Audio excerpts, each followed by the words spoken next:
Pemirsa, sejumlah orang tua siswa calon penerimaan peserta didik baru tahun ajaran 2022-2023 mendatangi SMA Negeri 1 Makassar. Sejumlah orang tua siswa tidak mengetahui bahwa pendaftaran PPDB baru mulai pada tanggal 27 sampai 29 Juni 2022. Sejak pagi hari, sejumlah orang tua yang ingin mendaftarkan anaknya di SMA Negeri 1 Makassar berdatangan. Mereka tidak mengetahui pendaftaran PPDB baru akan dilaksanakan 27 Juni nanti.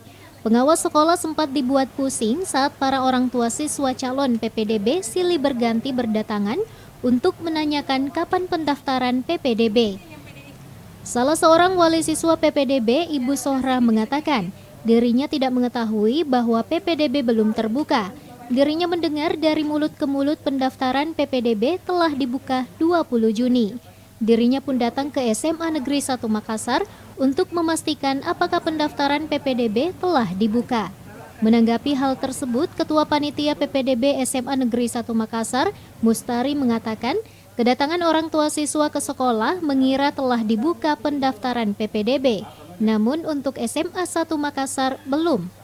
PPDB yang berlaku untuk tanggal 20 yaitu boarding school, sedangkan SMA 1 tidak menerapkan boarding school. Belum ditahu, jadi kita lebih langsung saja di sekolah. Iya. Katanya kapan ini Bu, mulai pembuka pendaftaran untuk SMA 1? Yang ini jalur sonasi tanggal 4 Juli. 4 Juli. Terus yang akademik 27. 27. Iya. Berarti belum hari ini, Bu? Belum. Banyak warga yang datang karena mendapatkan informasi bahwa pada hari ini tanggal 20 sudah ada PPDB. PPDB itu berlaku untuk untuk SMA yang boarding school, kemudian untuk SMK. Jadi wajar saja kalau mereka datang karena mendengarkan bahwa pada hari ini sudah dibuka pendaftaran PPDB itu. Jadwal pendaftaran SMA jalur afirmasi, jalur perpindahan tugas orang tua wali, jalur anak guru, jalur prestasi akademik, dan jalur prestasi non-akademik 27 Juni sampai 29 Juni. Verifikasi dan validasi 27 sampai 30 Juni. Pengumuman 1 Juli. Serta daftar ulang 1 Juli sampai 2 Juli.